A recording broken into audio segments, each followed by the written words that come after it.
Donc je donne la parole à Samuel. Je remercie beaucoup d'avoir accepté de venir ce matin nous parler donc des problèmes d'allergie au pollen et nous dire comment les choses évoluent.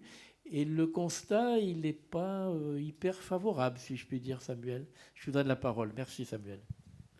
Merci pour l'invitation à cette matinale. Donc j'étais là pour la 11e matinale et je reviens pour la 13e. Je suis très content d'être là et de pouvoir vous parler un peu des pollens. Alors je vais revenir juste au début. Hop, voilà. Bon, là, c'était juste la diapo d'introduction. Ici, on a 4 beaux pollens. Vous les avez là au milieu.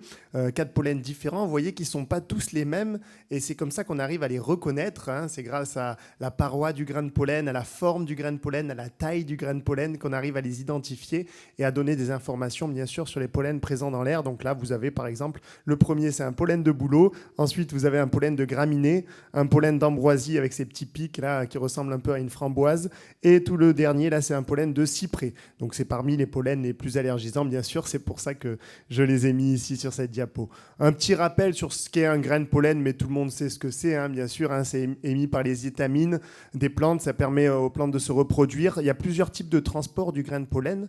Il y en a 3 principaux, je les ai listés ici. Hein. Il y a l'eau pour les plantes dites hydrophiles, hein, les insectes pour les plantes entomophiles et le vent chez les plantes anémophiles. Hein. Donc trois vecteurs différents de transport du pollen, mais retenez que la plupart des espèces allergisantes, c'est une pollinisation qu'on appelle entomophile, donc par le vent qui va disperser les pollens dans l'air, et donc des espèces qui vont émettre beaucoup de grains de pollen pour que la reproduction puisse avoir lieu. Ce sont des espèces qui émettent beaucoup de pollen dans l'air, et c'est ces pollens-là, malheureusement, qui vont gêner les personnes qui sont allergiques.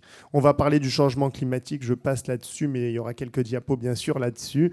Les symptômes, vous les connaissez très bien, hein, surtout les médecins, et conjonctivite, rhinite, essentiellement, des cas d'asthme pour les cas les plus graves, hein, des difficultés à respirer, de la toux, et puis l'urticaire, eczéma, mais c'est quand même beaucoup plus rare dans le cas des pollens, mais ça peut arriver. Et puis des complications, hein, bien sûr, avec une restriction des activités courantes, un absentéisme scolaire, professionnel, des troubles du sommeil, des difficultés de concentration, une altération de la vigilance, puis d'autres phénomènes infectieux. Donc en gros, vous voyez que c'est vraiment une qualité de vie entière qui est affectée par les pollens, hein, pour ceux qui sont allergiques au pollen. Et nous, notre mission au RNSA, on est une petite association, modeste, avec juste un coordinateur, 2 ingénieurs, quelques centres d'analyse.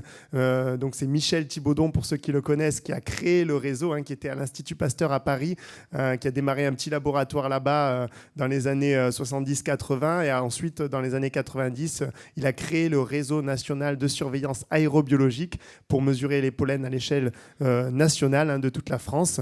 Et ce réseau se base sur, en fait, 3 réseaux. Vous voyez ici les cartes. Hein. C'est un trépied. À la fois, on a un réseau de capteurs, donc c'est le plus gros réseau. Hein. Vous voyez l'image, le réseau de capteurs. On a des capteurs dans 80 villes de France. On a